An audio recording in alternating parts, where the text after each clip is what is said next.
नमस्कार दोस्तों, crescent education classes में आप सभी का स्वागत है। उम्मीद करते हैं आप सभी लोग स्वस्थ होंगे। आज की वीडियो में दोस्तों बात करेंगे उत्तराखंड प्रवक्ता भर्ती को लेकर अपडेट के बारे में। प्रवक्ता जीव विज्ञान का दोस्तों कल पेपर हो चुका है। 12 जुलाई को दोस्तों इसका एग्ज़ाम था। 2 शिफ्ट में दोस्तों इसका एग्ज़ाम रहा है। किस तरह का दोस्तों पेपर का लेवल था, हमने काफ़ी सारे स्टूडेंट से इसके बारे में चर्चा करी, इसके बारे में जानेंगे। इसके अलावा 2517 अभ्यर्थियों ने दोस्तों ये प्रवक्ता परीक्षा को छोड़ दिया है। चलिए आज की वीडियो को शुरू करते हैं। बात करेंगे दोस्तों उत्तराखंड प्रवक्ता भर्ती के बारे में। भर्ती परीक्षा दोनों सत्रों में 9,577 अभ्यर्थी यहाँ पर हुए हैं शामिल। हम बात करें उत्तराखंड लोक सेवा आयोग की ओर से दोस्तों जो रविवार को प्रवक्ता जीव विज्ञान की दोस्तों मुख्य लिखित परीक्षा संपन्न हुई थी उसके बारे में। तो शांतिपूर्ण तरीके से दोस्तों ये संपन्न हुई है। हरिद्वार और हल्द्वानी के कुल 16 केंद्रों पर दोस्तों 2 सत्रों में दोस्तों ये करवाई गई थी। तो जो परीक्षा के नोडल और अपर जिलाधिकारी सौरभ असवाल ने बताया कि दोनों सत्रों के लिए कुल मिला के 14,610 अभ्यर्थी पंजीकृत थे। अब इसका आधा कर दीजिए, इसका आधा का मतलब हो गया 7,305 दोस्तों अभ्यर्थी हैं जो कि हैं। वैसे दोनों अभ्यर्थी इन्होंने दोनों का सम कर रखा है, तो कुल मिला के देखा जाए तो 7,305 अभ्यर्थी थे पहले सत्र में। इन 7,305 में से 4,809 अभ्यर्थियों ने एग्ज़ाम दिया, 2,496 अनुपस्थित हो गए। अब पहला पेपर माना जा रहा है कि थोड़ा दोस्तों हार्ड लेवल का था। तो द्वितीय सत्र में 4,809 में से कुछ अभ्यर्थी फिर अनुपस्थित हो गए, यानी कि 4,888 उपस्थित हुए और बाकी लोगों ने पेपर छोड़ दिया और 2,517 अभ्यर्थी दोस्तों यहाँ पर अनुपस्थित हो गए। तो कुल मिला के देखा जाए तो 2,517 आप अनुपस्थिति मानो, अब ये नहीं रह गए लाइन पे, ठीक है। तो 4,788 जो अभ्यर्थी इन्होंने ही देखा जाए तो फर्स्ट पेपर और सेकंड पेपर दोनों यहाँ पर दिए हैं। तो दोनों सत्रों में कुल मिला के 9,577 अभ्यर्थी हैं, इनके द्वारा एग्ज़ाम यहाँ पर दिया गया और 5,013 अनुपस्थित रहे। तो देखा जाए तो अगर ओवरऑल देखेंगे तो 4,788 अभ्यर्थी ऐसे हैं जिन्होंने पूरा एग्ज़ाम दिया 7,000 अभ्यर्थियों में से। तो 7,000 अभ्यर्थियों में से 4,788 उपस्थित रहे और 2,517 अनुपस्थित आप मान लीजिए, जिन्होंने पहला पेपर दिया दूसरा पेपर नहीं दिया तो फिर उनका खेल ख़त्म, वो यहाँ पर अब एलिजिबल नहीं है। तो 4,788 अभ्यर्थी ऐसे हैं जिनके द्वारा दोनों पेपर यहाँ पर दिए गए। और देखा जाए तो हल्द्वानी के Shri Guru Tegh Bahadur public school, Khalsa school, PM Shri Atal Utkrisht Rajkiya inter college, Don Bosco school, Gurukul international college, यहाँ सभी जगह पर ये परीक्षा केंद्र रहे। और इसके अलावा सीसीटीवी, वीडियोग्राफी और पर्याप्त पुलिस बल की तैनाती यहाँ पर की गई थी।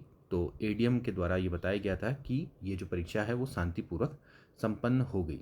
अब दोस्तों बात करेंगे पेपर के लेवल की। तो पेपर का लेवल की मैं आपको, जैसे हमने आपको बताया था कि परीक्षा का पैटर्न किस तरह से चल रहा है, एक पेपर आपका टफ आ रहा है, एक पेपर थोड़ा इजी आ रहा है।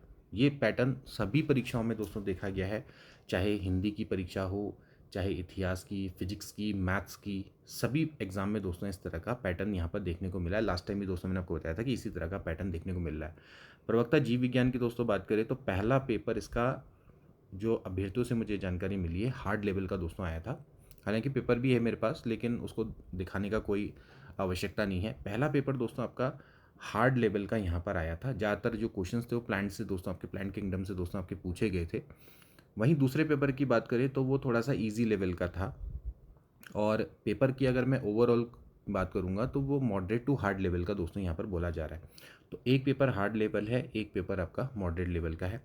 अगेन यहाँ पर जितने भी पेपर्स हैं इन सभी में रटा रटाया ज्ञान दोस्तों नहीं चलेगा। आपको कॉन्सेप्ट अपने क्लियर करने पड़ेंगे, उसी से ही आपके क्वेश्चंस हो पाएंगे। अब ज़्यादातर क्या हो रहा है कि एक ही क्वेश्चंस में 3-3 4-4 क्वेश्चंस का कॉम्बिनेशन दोस्तों रहता है और वो इस समय पर चल ही रहा है। हमने मैथ्स में भी आपको बताया था कि एक ही क्वेश्चंस में 4-4 5-5 क्वेश्चंस हैं, एक ही क्वेश्चन में 4-4 5-5 मिलान वाले जो क्वेश्चंस हैं वो ज़्यादातर देखने को मिल रहे हैं।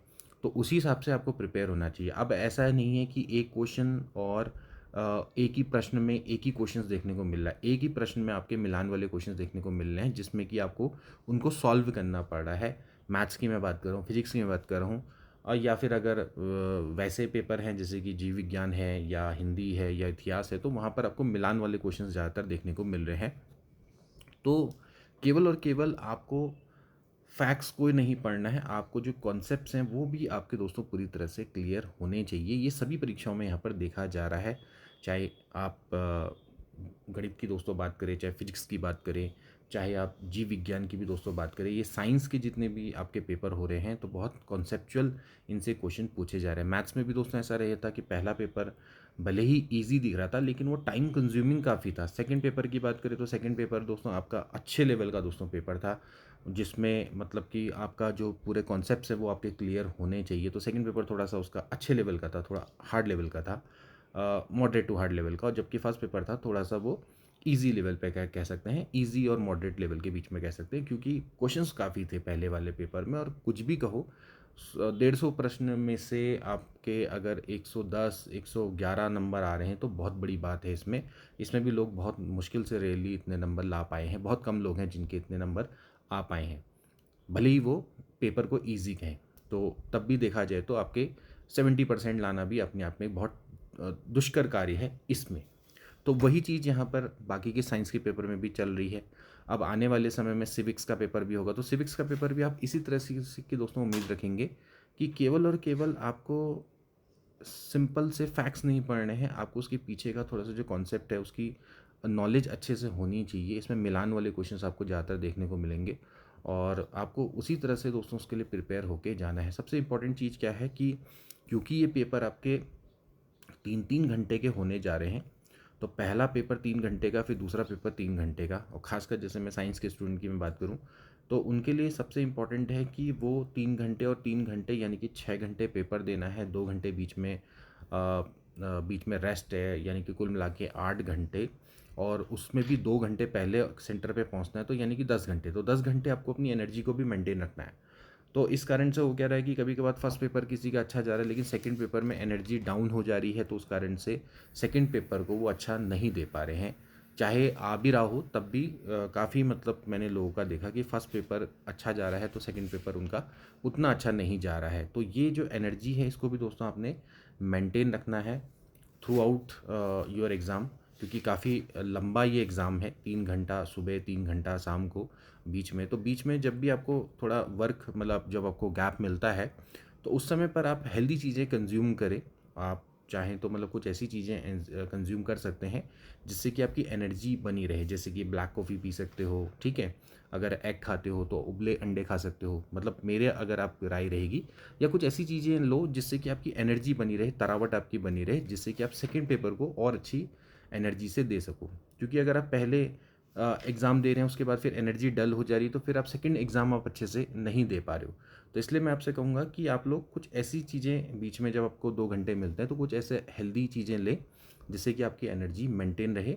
ज़्यादा हैवी भी नहीं खाना है जिससे कि आपको एग्ज़ाम में नींद आने लग जाए, ऐसा भी ना हो। लेकिन हेल्दी चीज़ें आप कंज्यूम करें बीच में, दिन में जैसे चाय पकौड़े इस टाइप की चीज़ें मत खाओ, क्योंकि हो सकता है कि उससे आपको असर पड़े आपके सेकंड पेपर में। तो कुछ ऐसी चीज़ें ध्यान में रखें जिससे कि आपको नींद ना आए। तो नींद ना आने के लिए जैसे ब्लैक कॉफ़ी बहुत अच्छी होती है, ठीक है। तो आप इन सब की चीज़ों को दोस्तों कंज्यूम कर सकते हैं। तो ये मेरा अपना पर्सनल एक्सपीरियंस है, जो मैंने छात्रों से पूछा है ज़्यादातर, जो उनकी तकलीफ़ें जो उनको हो रही है, तो उसके बाद में दोस्तों आपको ये चीज़ें बता रहा हूँ। क्योंकि जो काफ़ी लंबा दोस्तों हो जाता है, सुबह से लेके आप 8 बजे से सेंटर पे 7:30 बजे से सेंटर पे पहुंच जाओ, देन उसके बाद शाम को 5-6 बजे फ्री होना, तो एक बहुत बड़ा गैप होता है। तो इसमें अपनी एनर्जी को मेंटेन करके रखें, केला खा सकते हैं, है ना। तो ये सब चीज़ें आप थोड़ा सा अपने आप को हेल्दी बनाए रखें, ठीक है। अब सिविक्स के पेपर की दोस्तों बात करेंगे तो सिविक्स का पेपर अब 18 को है। तो आप सभी को अभी से ही बहुत बहुत शुभकामनाएं। पेपर को ध्यानपूर्वक दीजिएगा और अपनी एनर्जी को मेंटेन करके रखिएगा। मिलेंगे नेक्स्ट वीडियो में, तब तक के लिए take care and good bye.